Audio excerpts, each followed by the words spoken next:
I absolutely could not wait to get my hands on the PlayStation Portal. So much so that I already unboxed it. So this video is not even an unboxing, but that's okay because the only thing that comes in the box is your PlayStation Portal and a USB Type-C controller. That's literally all that's in the box. In this video, I hope to cover who this is for and is it worth it, and then we'll talk about some pros and cons. So without further ado, cue the intro.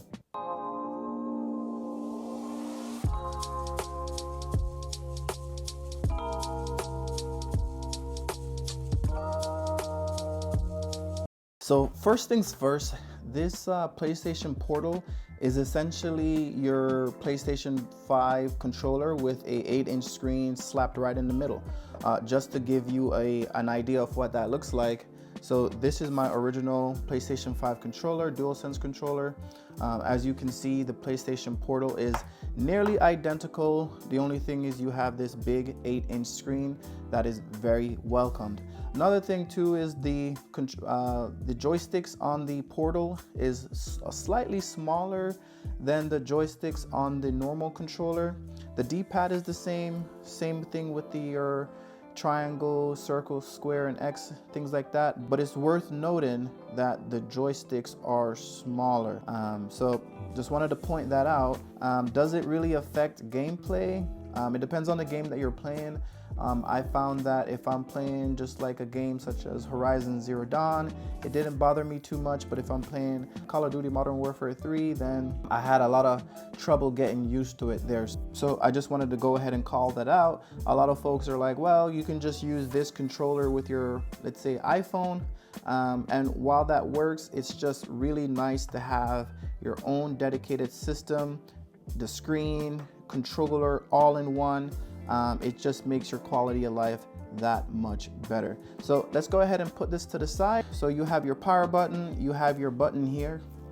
You have your button here for connecting like a Pulse headset, and then you have your volume rockers as well as your two volume speakers right there. On the back side, you have a 3.5 millimeter headphone jack as well as a USB Type-C port there in order to charge the device. In order to turn it on, you'll just hit your power button. Now, like I said, I could not wait to get my hands on it, so this is already set up. So we'll go ahead and press the PlayStation button in order to get signed in. Gives it about a couple seconds or so to get connected, and now we are ready to play.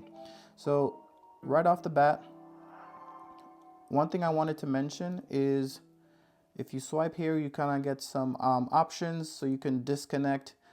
Here you have the ability to connect your PlayStation Link headset. I don't have one, but let me know in the comments, should I pick one up? Is it worth it? I haven't decided yet. You have your time, signal. Here we have the battery. I wish the battery was in percentage rather than bars.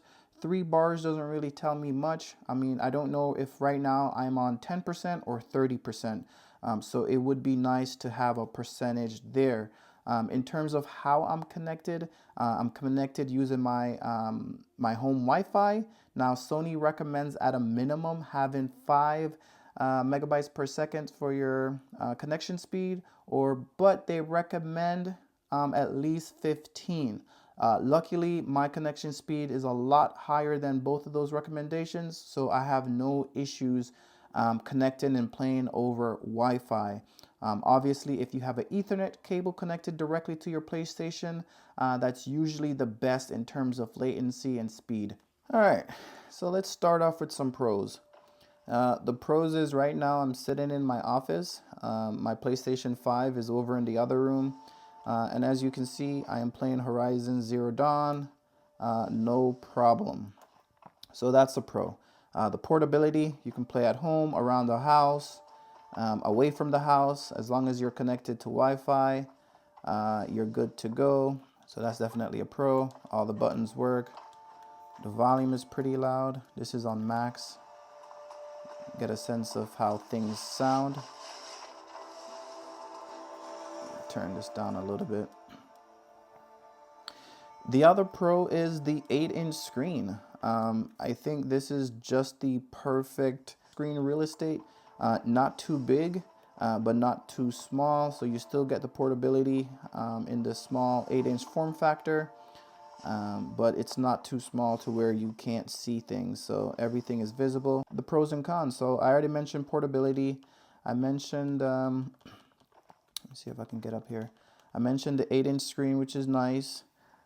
Some other things that's nice is the controllers. Like you can see, it looks just like PlayStation 5 controller. You're not losing out anything there. The buttons are responsive. You still get your haptic feedback, which there are some competitors on the market, such as the Backbone. But I don't want to use my phone.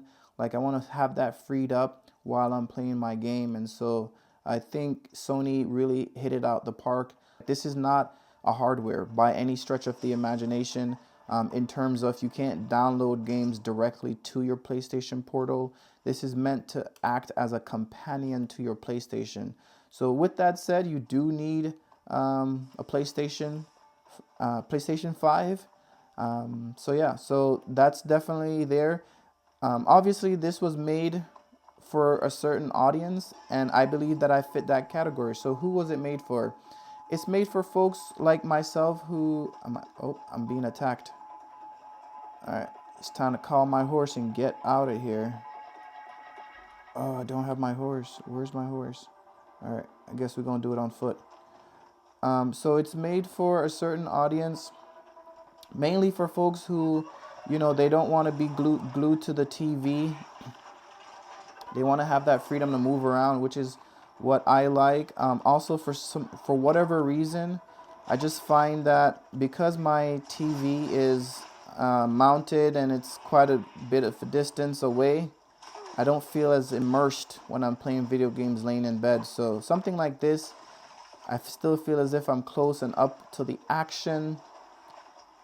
And since I've purchased it, I have found myself playing a lot more. So here you see that I'm going back and I'm finishing games that I've always wanted to get around to. So Horizon Zero Dawn is first on the list. I do have Tsushima that I also want to finish up as well. What are some of the cons? So I mentioned that you can connect a PS Link headset. However, your normal, let's say your AirPods Pro, for example, won't work. I think Sony did that intentionally. You do have your 3.5 millimeter headset there, so you can use your regular wired headset. For that, I have this here that I was gifted from a buddy of mine's. This Turtle Beach headset plugs right in, and it solves that problem. So it's not a big deal that the Bluetooth isn't, built in, but something that's worth mentioning. I also mentioned that the joysticks are smaller on the PlayStation Portal. It's not a huge deal. You do get used to it, but it depends on the games that you're playing. So if I'm playing Horizon, which I am right now, there's no issue. But let's say I swapped out and I go to another game, like let's say Call of Duty. Where's Call of Duty? If I'm playing Call of Duty, or even any games like that, a little crazy. Shout out to my my channel ambassador. He plays this game a lot. Kids. Kids. Okay. Move. That. Move. That. Move. That. Push the X button to jump. Okay. Good boy. Swipe here, and like I mentioned, you can switch between PlayStations. Like, so if you have multiple systems, you can switch between those systems. However, I think it would be cool to switch between profiles. That way, if you share, let's say, the PlayStation with other family members in the house, they can switch between their system or their profiles as well. Currently, it doesn't seem that that's possible, but that would be something that would be highly recommended. It would be nice if you were able to do that, having the ability to switch between profiles. I mentioned the battery percentage. Like, I don't know if I'm on 10% or 30%. It would be nice if this was percentages. That way you can see how you're doing on battery life. Now, I will say, because it's USB Type C, I have it plugged up, no problem. I'm able to charge and not really have any issues there. Is this worth it? It's definitely worth it. Like I mentioned earlier, a normal PlayStation controller is going to run you about 70 bucks. The backbone, which doesn't come with a screen, you have to use your own phone, that's 100. Would I pay an extra 100 bucks to get an 8-inch screen, as well as all of the technology that Sony has built into this controller, all your haptics, your responsiveness, especially when you're shooting? Definitely. I definitely think, who was that?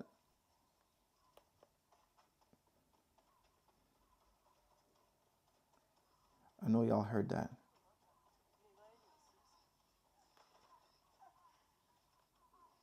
He wants me to follow him, but first, y'all gotta follow me. So subscribe to the channel if you guys enjoy these tech reviews.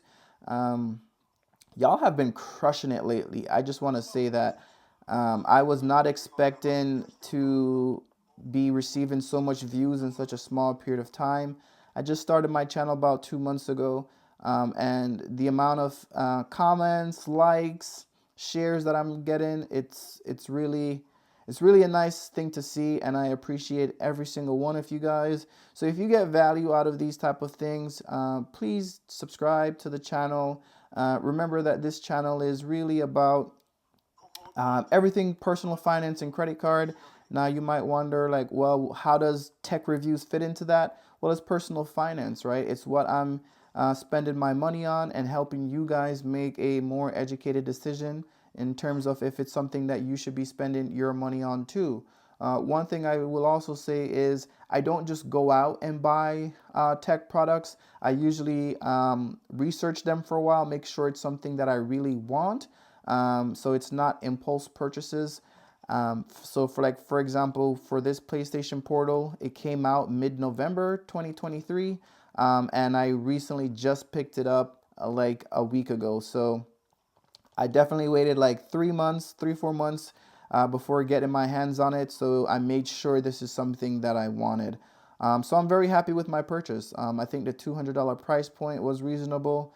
It made sense. There's definitely some things that I wish Sony did to make it even better. If it had Bluetooth, if these joysticks were bigger, if you can switch between profiles with ease, this would be perfect.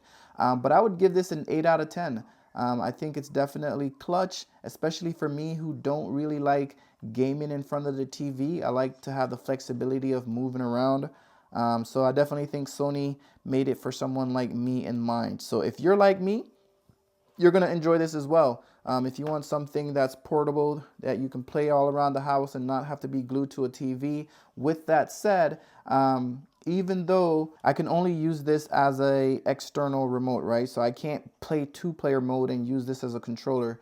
That's not how it's intended to be used. This mirrors whatever is on my TV. I don't have to have the PlayStation screen on my TV, so I can, someone else can watch Netflix while I'm playing my PlayStation, and vice versa, or or in rest mode. So you can have your TV off, and as long as your PlayStation is in rest mode, you can connect no problem. So that's pretty much it that I have for this video. It's definitely worth the $200 price point. It's made for anyone who don't want to really be glued to the TV. If you travel, I definitely think this can be clutch. You can use your phone as a hotspot so you can get internet, and as long as you're connected back at home, you can be playing your PlayStation while you're out. Well, if you got value out of this video, don't forget to comment, like, and subscribe. Click that bell icon so you can be notified anytime I upload a new video, and I'll catch you in the next one. Peace.